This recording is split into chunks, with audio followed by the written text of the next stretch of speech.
Good morning students. Management accounting ਦੀ ਅੱਜ ਦੀ class ਦੇ ਵਿੱਚ ਅਸੀਂ ਲਰਨ ਕਰਾਂਗੇ ਕਿ ਕਾਮਨ ਸਾਈਜ਼ ਇਨਕਮ ਸਟੇਟਮੈਂਟ ਕਿਸ ਤਰ੍ਹਾਂ ਨਾਲ ਪ੍ਰਪੇਅਰ ਕੀਤੀ ਜਾਂਦੀ ਆ।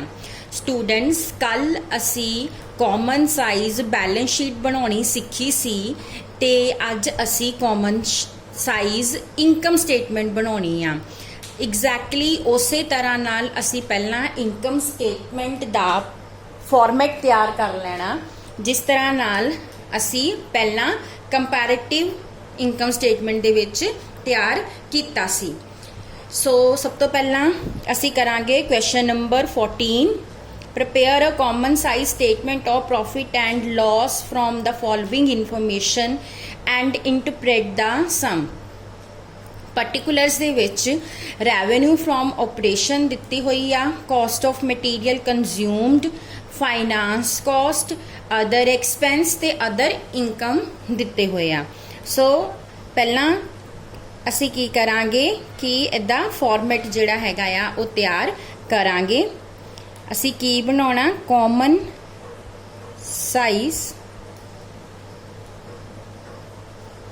ਇਨਕਮ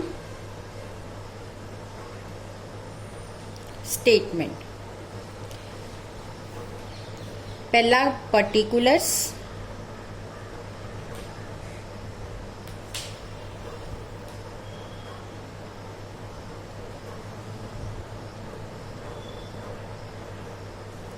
उस तो बाद अब्सोल्यूट फिगर्स लैनियां। ਇਹ ਜਿਹੜੀਆਂ ਤੁਸੀਂ ਅਬਸੋਲਿਊਟ ਫਿਗਰਸ ਲੈਣੀਆਂ ਇਹ ਤੁਹਾਨੂੰ 2 ਸਾਲਾਂ ਦੀਆਂ ਦਿੱਤੀਆਂ ਹੋਈਆਂ ਆ, ਇੱਕ 2015 ਔਰ 2016।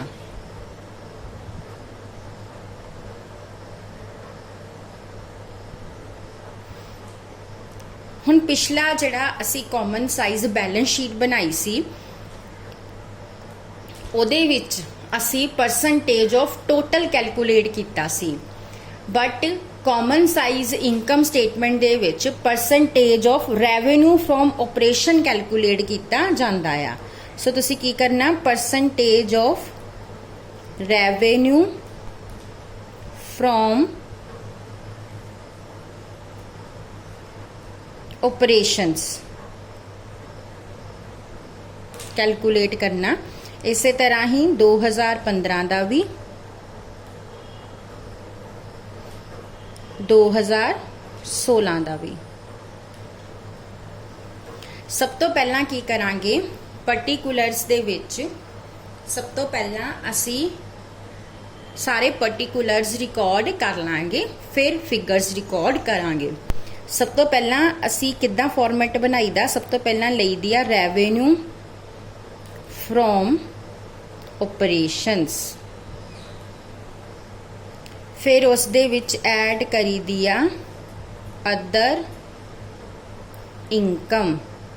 ਜਦੋਂ ਅਸੀਂ ਰੈਵਨਿਊ ਫਰੋਮ ਆਪਰੇਸ਼ਨ ਦੇ ਵਿੱਚ ਅਦਰ ਇਨਕਮ ਐਡ ਕਰਾਂਗੇ ਤਾਂ ਆ ਜਾਏਗੀ ਟੋਟਲ ਇਨਕਮ। ਫਿਰ ਅਸੀਂ ਲੈਣੇ ਆ ਐਕਸਪੈਂਸਿਸ, ਜਿਹਦੇ ਵਿੱਚ ਸਭ ਤੋਂ ਪਹਿਲਾਂ ਲੈਣਾ ਕਾਸਟ ਆਫ मटीरियल कंज्यूम्ड, उस तो बाद लेने आ फाइनांस कॉस्ट, उस तो बाद अदर एक्सपेंसिस जे कोई क्वेश्चन च दिते हुए आ, या इंप्लॉय बेनिफिट एक्सपेंसिस ले लीदे आ, इत्थे डेप्रीसीएशन एंड अमोर्टाइजेशनस ले लीदियां आ, बट वो इस क्वेश्चन च नहीं दित्तियां होईयां। उस तो बाद असी टोटल एक्सपेंसिस ਜਿਹੜੇ ਨੇ ਉਹ ਕੈਲਕੂਲੇਟ ਕਰ ਲੈਣੇ ਆ। ਫਿਰ ਜਦੋਂ ਤੁਸੀਂ ਟੋਟਲ ਇਨਕਮ ਚੋਂ ਟੋਟਲ ਐਕਸਪੈਂਸਿਸ ਮਾਈਨਸ ਕਰੋਗੇ ਤਾਂ ਤੁਹਾਡਾ ਪ੍ਰੋਫਿਟ ਬਿਫੋਰ ਟੈਕਸ ਆ ਜਾਏਗਾ। ਔਰ ਇਸ ਕੁਐਸਚਨ ਦੇ ਵਿੱਚ ਟੈਕਸ ਦੀ ਕੋਈ ਪ੍ਰੋਵੀਜ਼ਨਸ ਨਹੀਂ ਦਿੱਤੀਆਂ ਹੋਈਆਂ, ਸੋ ਤੁਹਾਡਾ ਕੁਐਸਚਨ ਇੱਥੇ ਹੀ ਕੰਪਲੀਟ ਹੋ ਜਾਣਾ। ਅਗਰ ਟੈਕਸ ਦੀਆਂ ਪ੍ਰੋਵੀਜ਼ਨ ਦਿੱਤੀਆਂ ਹੁੰਦੀਆਂ ਤਾਂ ਇੱਥੋਂ ਬਾਅਦ ਅਸੀਂ ਲੈਣਾ ਸੀ ਲੈਸ ਟੈਕਸ ਔਰ ਫਿਰ ਆਣਾ ਸੀ ਪ੍ਰੋਫਿਟ ਆਫਟਰ ਟੈਕਸ। ਹੁਣ ਅਸੀਂ ਫਿਗਰਸ ਰਿਕਾਰਡ ਕਰ ਲਈਏ। ਸਭ ਤੋਂ ਪਹਿਲਾਂ 2015 ਦੇ ਵਿੱਚ ਰੈਵਨਿਊ ਫਰੋਮ ਆਪਰੇਸ਼ਨ ਨਾ 2 ਲੱਖ, ਔਰ 2016 ਦੇ ਵਿੱਚ ਹੈਗੀ ਆ 2,50,000। ਉਸ ਤੋਂ ਬਾਅਦ ਅਸੀਂ ਅਦਰ ਇਨਕਮਸ ਲੈਣੀਆਂ 2015 ਦੀਆਂ ਹੈਗੀਆਂ 10,000 ਤੇ 16 ਦੀਆਂ ਵੀ 10,000। ਫਿਰ ਅਸੀਂ ਇਹਦਾ ਟੋਟਲ ਕਰ ਲੈਣਾ 2,10,000 ਆ ਜਾਏਗਾ और 2,60,000 आ जाएगा। उस तो बाद कॉस्ट ऑफ मटीरियल कंज्यूम्ड 15 ਦੇ ਵਿੱਚ ਹੈਗੀ ਆ 1,40,000, 16 ਦੇ ਵਿੱਚ ਹੈਗੀ ਆ 1,70,000। ਨੈਕਸਟ ਫਾਈਨਾਂਸ ਕਾਸਟ 15 ਚ ਹੈਗੀ ਆ 16,000, 16 ਚ ਹੈਗੀ ਆ 20,000। ਉਸ ਤੋਂ ਬਾਅਦ ਅਦਰ ਐਕਸਪੈਂਸਿਸ 15 ਚ ਹੈਗੇ ਆ 14,000 ਦੇ ਤੇ 16 ਚ ਹੈਗੇ ਆ 10,000 ਦੇ। ਹੁਣ ਅਸੀਂ ਟੋਟਲ ਕਰ ਲਾਂਗੇ ਐਕਸਪੈਂਸਿਸ ਦਾ 1,40,000, 1,56,000 ਤੇ 1,70,000, 2 ਲੱਖ। ਹੁਣ ਅਸੀਂ ਪ੍ਰੋਫਿਟ ਕੱਢਣਾ ਟੋਟਲ ਇਨਕਮ ਚੋਂ ਟੋਟਲ ਐਕਸਪੈਂਸਿਸ ਮਾਈਨਸ ਕਰ ਦੇਣੇ 2,10,000 ਚੋਂ 1,70,000 ਮਾਈਨਸ ਕਰਾਂਗੇ ਆ ਜਾਏਗਾ 40,000, 2,60 ਚੋਂ 2 ਲੱਖ ਮਾਈਨਸ ਕਰਾਂਗੇ ਆ ਜਾਏਗਾ 60,000। ਚਲੋ ਹੁਣ ਅਸੀਂ ਆਪਣੀ ਪ੍ਰੋਫਿਟਸ ਕੈਲਕੂਲੇਟ ਕਰ ਲਏ। ਹੁਣ ਪਰਸੈਂਟੇजेस ਕੱਢਣੀਆਂ। ਮੈਂ ਤੁਹਾਨੂੰ ਦੱਸਿਆ ਵੀ ਇਹਦੇ ਵਿੱਚ ਤੁਸੀਂ revenue from operation the total ਲੈ ਕੇ ਉਹਦੇ ਤੋਂ ਪਰਸੈਂਟੇਜ ਕੈਲਕੂਲੇਟ ਕਰਨਾ, ਯਾਨੀ ਕਿ ਤੁਸੀਂ ਬੈਲੈਂਸ ਸ਼ੀਟ ਦੀ ਹਰ ਫਿਗਰ ਨੂੰ ਉਸ ਸਾਲ ਦੀ ਰੈਵਨਿਊ ਫਰੋਮ ਆਪਰੇਸ਼ਨ ਨਾਲ ਡਿਵਾਈਡ ਕਰਨਾ ਤੇ 100 ਨਾਲ ਮਲਟੀਪਲਾਈ ਕਰਨਾ। ਹੁਣ ਪਹਿਲੇ ਕੇਸ 'ਚ ਜਿੱਦਾਂ 2 ਲੱਖ ਆ ਰੈਵਨਿਊ ਫਰੋਮ ਆਪਰੇਸ਼ਨ, ਸੋ 2 ਲੱਖ ਨੂੰ 2 ਲੱਖ ਨਾਲ ਹੀ ਡਿਵਾਈਡ ਕਰਾਂਗੇ, 100 ਨਾਲ ਮਲਟੀਪਲਾਈ ਕਰਾਂਗੇ, ਇਹ ਤਾਂ ਤੁਹਾਡੀ 100% ਇੱਦਾਂ ਹੀ ਆ ਜਾਣੀ। ਇਸੇ ਤਰ੍ਹਾਂ 16 ਦੀ ਵੀ, ਕਿਉਂਕਿ ਤੁਸੀਂ ਸੇਮ ਫਿਗਰ ਦੇ ਨਾਲ ਡਿਵਾਈਡ ਕਰ ਰਹੇ ਹੋ। ਉਸ ਤੋਂ ਬਾਅਦ ਅਦਰ ਇਨਕਮਸ, ਹੁਣ ਅਦਰ ਇਨਕਮਸ ਤੁਹਾਡੀਆਂ 10,000 ਆ, divide by 2 lakh multiply by 100, ये ਤੁਹਾਡਾ कितना आंसर आ जाएगा? ये ਤੁਹਾਡਾ कोई 5% आंसर आ जाना। ठीक है। ਹੁਣ इस उस तो बाद टोटल कितना आ 2,10,000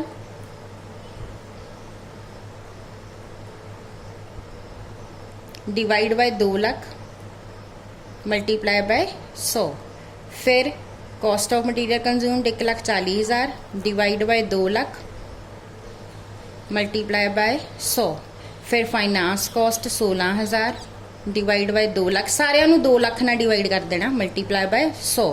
फिर other expense 14,000 divide by 2 lakh multiply by 100। इदां ही असी टोटल एक्सपेंसिस का कर लेना 1,70,000 divide by 2 lakh multiply by 100। तो इदां ही असी प्रॉफिट का भी कर लेना 40,000 divide by 2 lakh multiply by 100। और ये सारिया परसेंटेजेस तुसी खुद कैलकुलेट कर लैनिया। हुण जिद्दां 15 का किया इदां सेम 16 का करांगे। इत्थे तुहाडी रेवेन्यू फ्रॉम ऑपरेशन 2,50,000 आ, सो हरेक फिगर नूं 2,50,000 नाल डिवाइड करना, 10,000 डिवाइड बाय 2,50,000 मल्टीप्लाई बाय 100। फिर उस तो बाद total 2,60,000 divide by 2,50,000 multiply by 100। फिर cost of material consumed 1,70,000 divide by 2,50,000 multiply by 100।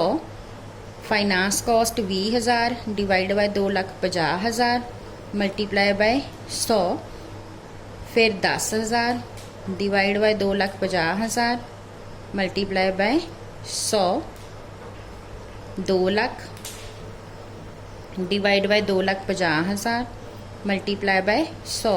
तो एंड च प्रॉफिट का 60,000 डिवाइड बाय 2,50,000 मल्टीप्लाई बाय 100। तो ये भी परसेंटेजेस तुसी इस तरह ही कैलकुलेट कर लेना। बहुत ईजी आ। पहला आपां रेवेन्यू फ्रॉम ऑपरेशन ले ली, ਉਹਦਾ टोटल ले लिया जो भी फिगर सीगी। फिर असी हर साल की फिगर नूं, मतलब सॉरी हर बैलेंस शीट की हर फिगर नूं ਜਿਹੜੀ भी साल ਦਾ ਤੁਸੀਂ कर रहे हो उस साल के रेवेन्यू फ्रॉम ऑपरेशन ਨਾਲ डिवाइड करके 100 ਨਾਲ मल्टीप्लाई करना। ठीक है। ਪਹਿਲਾਂ ਤਾਂ 100 ਹੀ ਆ ਜਾਣਾ, ਫਿਰ 10,000 ਨੂੰ ਇਹਨਾਂ ਡਿਵਾਈਡ ਕਰ ਰਹੇ ਹਾਂ, ਫਿਰ 2,10,000 ਨੂੰ ਕਰ ਰਹੇ ਹਾਂ, ਫਿਰ 1,40,000 ਨੂੰ ਕਰ ਰਹੇ, 16 ਨੂੰ ਕਰ ਰਹੇ, 14 ਨੂੰ ਕਰ ਰਹੇ।